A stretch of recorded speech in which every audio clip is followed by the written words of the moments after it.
bagi kita semua, saudara-saudari yang terkasih dimanapun berada.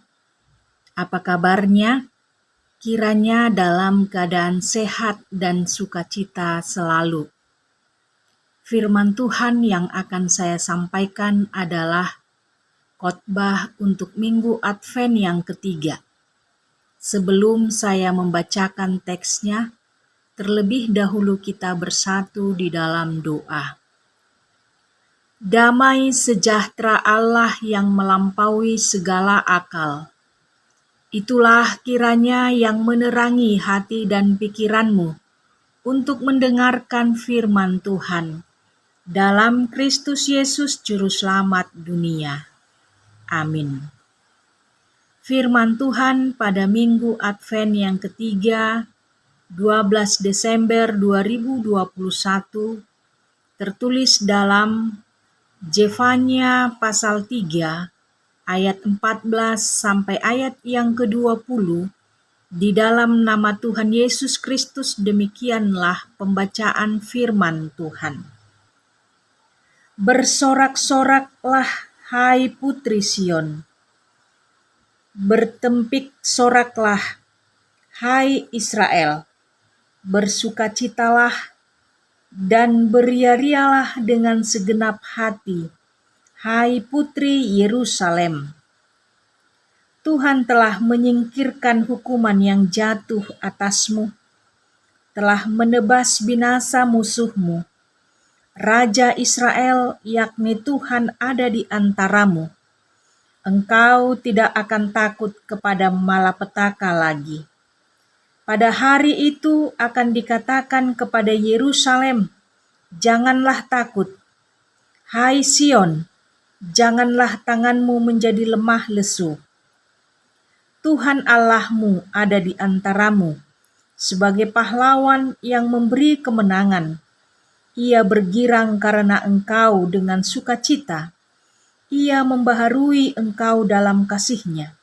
Ia bersorak-sorak karena engkau dengan sorak-sorai. Seperti pada hari pertemuan raya, aku akan mengangkat malapetaka daripadamu, sehingga oleh karenanya engkau tidak lagi menanggung cela.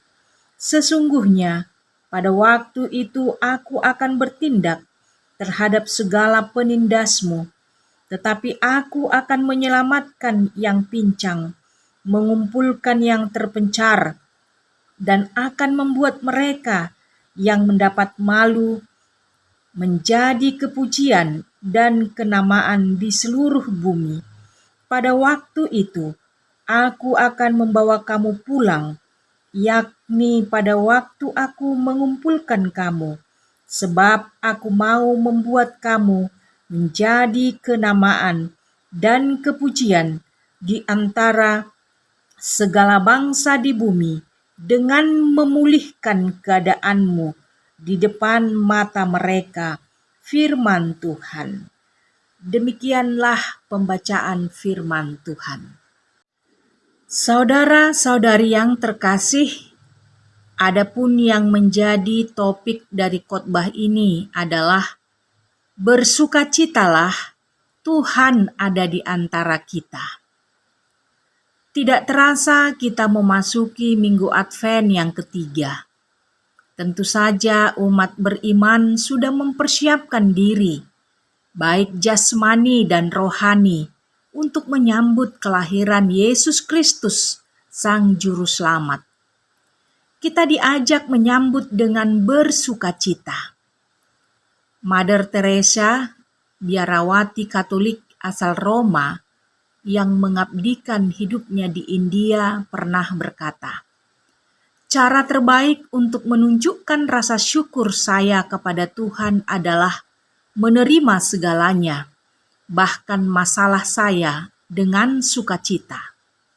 Sedangkan Karl Barth, teolog asal Swiss, juga pernah berkata, sukacita adalah bentuk sederhana dari rasa syukur. Sebab bagaimana kita bisa bersukacita? Ketika kita diperhadapkan dengan situasi yang sulit dan penderitaan. Namun ketika kita menerima situasi hidup kita itu dengan ucapan syukur kepada Tuhan dan memahami situasi sulit dan penderitaan itu sebagai proses menuju akhir yang baik, maka kita bisa melangkah dan menjalaninya dengan penuh semangat, dengan pengharapan dan sukacita. Mengapa kita bersukacita? Perikop ini mengatakan, karena Tuhan Allahmu ada di antaramu sebagai pahlawan yang memberi kemenangan dan memperbarui kita umatnya dalam kasih-Nya. Jadi, kita bersukacita karena Tuhan hadir di tengah-tengah kita dan memperbarui kita dengan kasih-Nya, bukan dengan penghakiman dan penghukuman-Nya, tetapi dengan kasih-Nya. Kasih itu dinyatakan melalui kehadiran-Nya. Bukankah kita juga demikian? Kita akan hadir dan ada untuk orang-orang yang kita kasihi. Demikianlah Allah, karena Ia mengasihi kita, maka Ia hadir dan ada untuk kita. Ia sudah dekat dan semakin mendekat kepada kita. Saudara-saudari yang terkasih, bangsa Yehuda di dalam Zefanya 1 menunjukkan kehidupan spiritual yang sangat merosot. Bangsa Israel sedang berada dalam kehidupan spiritual yang buruk akibat pemerintahan Raja Manasye dan Amon dengan agama sinkretisme, pencampuran penyembahan kepada Tuhan dan penyembahan berhala. Raja Manasye dan anaknya Raja Amon melakukan apa yang benar-benar jahat di mata Tuhan. Mereka mendirikan bukit-bukit pengorbanan, mesbah-mesbah Baal, tiang-tiang berhala, dan mempersembahkan korban kepada berhala. Rakyat Yehuda sendiri ikut ambil bagian dalam semua tindakan kejahatan rajanya. Hal ini terjadi sebelum reformasi besar yang dilakukan oleh Yosia, Raja Yehuda. Melihat keburukan spiritual seperti ini, Zefanya tampil menyerukan bahwa hari Tuhan akan datang dan menghukum mereka semua yang telah meninggalkan Tuhan. Maka ada dua pesan inti kitab Zefanya. Yang pertama, memberitahukan hari Tuhan akan segera tiba. Penduduk Yehuda percaya, suatu hari kelak Tuhan akan menjadikan mereka berkuasa dan menghancurkan musuh-musuh mereka. Namun Zefanya memberitahukan bahwa ketika hari Tuhan tiba, Tuhan akan menghukum semua yang tidak taat kepadanya, termasuk Yehuda dan bangsa-bangsa lain. Yang kedua, pesan inti kitab Zefanya.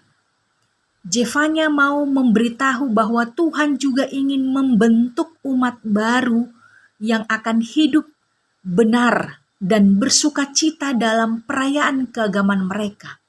Sebab Tuhan telah memberi mereka kemenangan dan memulihkan mereka dengan kasih-Nya. Tuhan akan membawa pulang ke Yehuda mereka yang tercerai-berai atau terbuang karena perang. Mereka sekali lagi akan menyembah Tuhan di Yerusalem dan bangsa-bangsa lain akan melihat betapa diberkatinya mereka oleh Tuhan. Dalam perikop ini, Nabi Zefanya sedang berada dalam suatu masa yang sulit. Sebagai Nabi Tuhan, ia harus berhadapan dengan keadaan spiritual, moral, dan sosial bangsanya yang sudah merosot tajam. Tetapi situasi dan kondisi yang tidak baik itu tidak menghentikan langkah Nabi Zefanya. Ia tetap melangkah dan mengajak penduduk Yehuda untuk bersorak-sorai, bersukacita, dan beria-ria dengan segenap hati. Di ayat 14 dikatakan, bersorak-sorailah hai putri Sion, bertempik soraklah hai Israel, bersukacitalah dan beria-rialah dengan segenap hati hai putri Yerusalem. Mengapa kita bersorak-sorai? Tentu ada sebabnya. Yang pertama, Tuhan telah menyingkirkan hukuman yang jatuh atas mereka. Hukuman yang dimaksud di sini adalah pembuangan yang dialami penduduk Yehuda, sebab mereka tidak taat kepada Tuhan. Sebab Tuhan telah mengampuni mereka. Inilah yang merupakan sukacita terbesar bagi umat Allah, karena Allah tidak lagi mengingat-ingat kesalahan dan dosa yang diperbuat umatnya. Oleh karena itu, karena begitu besar kasih-Nya kepada umatnya, bahkan Allah memberikan yang paling berharga, anaknya yang tunggal, bahkan mati disalibkan. Bukan hanya itu juga, sebab Tuhan ada di antara umatnya. Dalam Zefanya 3 ayat 17, sangat jelas dikatakan, Tuhan ada di antara umatnya. Untuk melepaskan umatnya dari musuh dan membebaskan mereka dari penderitaan. Yang kedua, Tuhan telah menebas binasa semua musuh mereka. Tuhan datang sebagai pahlawan yang memberi kemenangan. Tuhan yang penuh kasih kepada umatnya tidak membiarkan para musuh menindas mereka. Sebab penindasan itu membuat umat Allah menderita secara fisik. Pembuangan itu membuat umatnya terpencar. Maka dengan kasih-Nya, Tuhan sendiri yang akan mengumpulkan semua umat yang terpencar, yang tercerai-berai, dan membawanya pulang ke Yerusalem. Tuhan sendiri yang akan bertindak terhadap penindasnya, dan Tuhan akan memulihkan umatnya dengan memberi kenamaan dan kepujian. Apa yang bisa dikatakan dan dilakukan seseorang untuk mengubah hati, pikiran, dan tindakan orang-orang yang paling berpengaruh di masyarakat? Tentu bersenjatakan firman Allah, seperti yang dilakukan Nabi Zefanya kepada penduduk Yehuda yang sudah menduakan Tuhan, bahkan meninggalkan Tuhan. Seruan pertobatan yang disampaikan oleh Nabi Zefanya mendapat dukungan dari Raja Yosia yang langsung mereformasi segala yang tidak baik dalam kehidupan bangsanya. Jiwa reformasi Raja Yosia telah membawa perubahan dan pembaharuan dalam kehidupan spiritual, moral, dan sosial umatnya. Reformasi Yosia membawa umat kembali menyembah Tuhan dan menghancurkan, membuang berhala-berhala yang pernah mereka sembah dan mengubah karakter mereka yang selama ini mengabaikan kebenaran. Saudara-saudari yang terkasih dalam Kristus Yesus, kita sudah memasuki Minggu Advent yang ketiga. Perayaan kelahiran Yesus Kristus sudah semakin dekat. Belajar dan mengikuti seperti yang dilakukan Yosia, yang menghancurkan segala patung berhala dan mesbah-mesbah korban, menunjukkan Yosia sangat membenci dosa dan ia sangat mengasihi Allah. Biarlah ini juga yang kita lakukan dalam hidup kita, agar membuang segala kebiasaan, perbuatan, bahkan dalam pikiran kita yang membuat kita berdosa. Jangan pernah memberi tempat sedikit pun dalam hidup kita untuk membawa kita dalam dosa. Jika kita mengasihi Allah, maka kita akan membenci dosa. Makin besar kasih kita kepada Allah, makin besar juga kebencian kita terhadap dosa. Tetapi jika kita terus memikirkan tentang dosa, menyenanginya dalam hati kita, dan kita merasa nyaman dan hidup dengan sangat dekat dan akrab dengan dosa, maka kasih kepada Allah tidak mungkin mendapat tempat sedikit pun dalam hidup kita. Kristus telah menebus kita dari dosa. Dia telah datang ke dunia ini berada di antara kita untuk menyelamatkan kita, memberikan hidup yang baru. Karena itu, sebagai orang-orang yang sudah diselamatkan, biarlah hidup kita ini dipersembahkan kepada Tuhan dengan bersih dan tidak bercacat. Saudara-saudari yang terkasih, perikop ini juga mengajak kita dapat belajar dari Zefanya yang memahami bahwa keadaan yang sukar hanyalah suatu proses menuju akhir yang baik. Mungkin kita sering bertanya-tanya kepada Tuhan, bagaimana saya bisa bersuka cita? Bagaimana saya bisa bersorak-sorai dan beria-ria dengan segenap hati? Tetapi kehidupan saya sedang berhadapan dengan penderitaan dan kesusahan. Firman Tuhan ini menguatkan kita bahwa Tuhan tidak meninggalkan kita. Dia selalu ada menolong dan menuntun kita melewati masa-masa sulit itu. Dan kita memahaminya sebagai proses menuju akhir yang baik.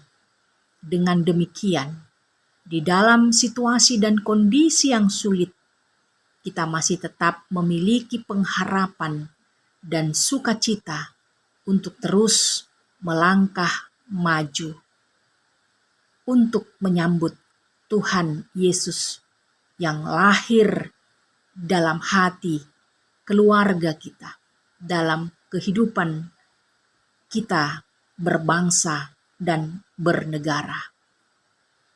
Amin. Kita kembali berdoa. Puji dan syukur kami sampaikan kepadamu, ya Tuhan Yesus Kristus yang begitu mengasihi kami. Kasih-Mu yang begitu besar membuat Engkau datang dan berada di tengah-tengah kami untuk membawa kami keluar dari kehidupan dosa kami. Kami bersyukur Tuhan, Engkau memberikan hidup yang baru bagi kami, sehingga kami menjadi anak-anak-Mu. Biarlah hidup kami yang sudah dibaharui menjadi hidup yang baru, menunjukkan, memberikan sebuah perbuatan dan buah-buah yang baik di dalam kehidupan kami, sehingga kami dapat menjadi berkat bagi orang-orang di sekeliling kami. Biarlah juga Tuhan, seluruh warga jemaat-Mu dimanapun mereka berada, Engkaulah yang memberkati mereka. Jika ada yang sakit, Tuhanlah yang menolong mereka, memberikan kesehatan dan kesembuhan. Bagi mereka yang sedang bergumul berat, sedang berduka cita, Tuhanlah yang memberikan kekuatan dan penghiburan, agar mereka juga dapat bersuka cita, bersorak-sorak, beria-ria dengan segenap hati di dalam kehidupannya. Terpujilah Engkau, ya Tuhan, hari ini, esok, dan sampai selama-lamanya. Amin.